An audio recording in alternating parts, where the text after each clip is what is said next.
ಈಗ ಮೂಡಿಗೆರೆ ವಿಧಾನಸಭಾ ಕ್ಷೇತ್ರ ಆ ಭಾಗದಲ್ಲಿ ಸಾಕಷ್ಟು ಜನ ಜನತಾದಳ ಪಕ್ಷವನ್ನು ಕಟ್ಬೆಳೆಸಿರ್ತಕ್ಕಂಥ ಪ್ರಮುಖ ಮುಖಂಡರುಗಳ ಅಭಿಪ್ರಾಯದೊಂದಿಗೆ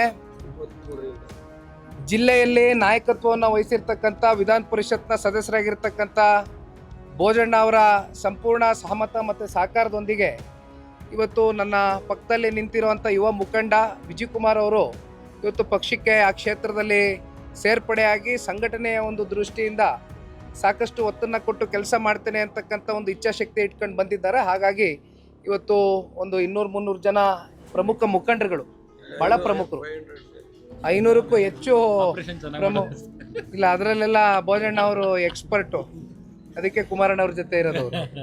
ಹಾಗಾಗಿ ಆ ವಿಚಾರಕ್ಕೆ ಸಂಬಂಧಪಟ್ಟಂತೆ ಇವತ್ತು ಪಕ್ಷ ಸಂಘಟನೆಗೆ ಬಂದಿದೆ. ಸರ್, ಒಂದು ನಾಗೇಂದ್ರ ರಾಜೀನಾಮೆ ವಿಚಾರ ಸದನದಲ್ಲಿ ಚರ್ಚೆ ಮಾಡಿದ್ರಿ, ಹೋರಾಟ ಮಾಡಿದ್ರಿ.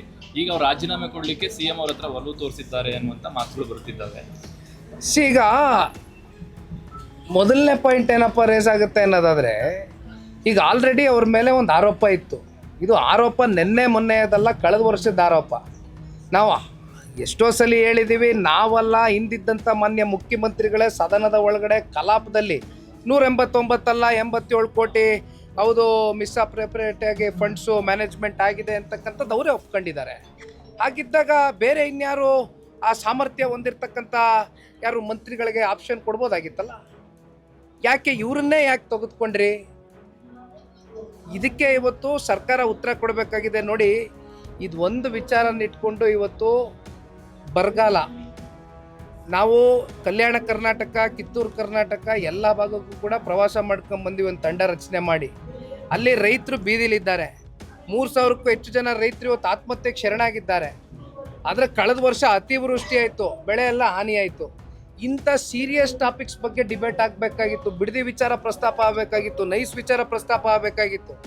ಆದರೆ ಇವತ್ತು ಸರ್ಕಾರ ಟೈಮ್ ಕಿಲ್ ಮಾಡಿಕೊಂಡು ಅವ್ರು ಉದ್ದಟತನದಿಂದ ಅಂತಿಮವಾಗಿ ಇವತ್ತು ಸಾಧಿಸಿದಾದ್ರೂ ಏನು,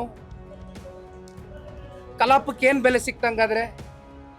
ಜನರ ವಿಚಾರ ಚರ್ಚೆ ಆಗಬೇಕಾಗಿತ್ತಲ್ಲ, ರೈತರ ವಿಚಾರ ಚರ್ಚೆ ಆಗಬೇಕಾಗಿತ್ತಲ್ಲ. ಈಗ ರಾಜೀನಾಮೆ ಕೊಡಿಸ್ತಕ್ಕಂಥದ್ದು ಆಗತ್ತೆ ಅನ್ನುವಂಥದ್ದು ಬೆಳಗ್ಗೆಯಿಂದ ಕೂಡ ಚರ್ಚೆ ಆಗ್ತಾ ಇದೆ. ಬಹುಶಃ ರಾಜೀನಾಮೆ ಕೊಡ್ತಕ್ಕಂಥದ್ದು ಆಗಬೇಕು. You should take up that responsibility.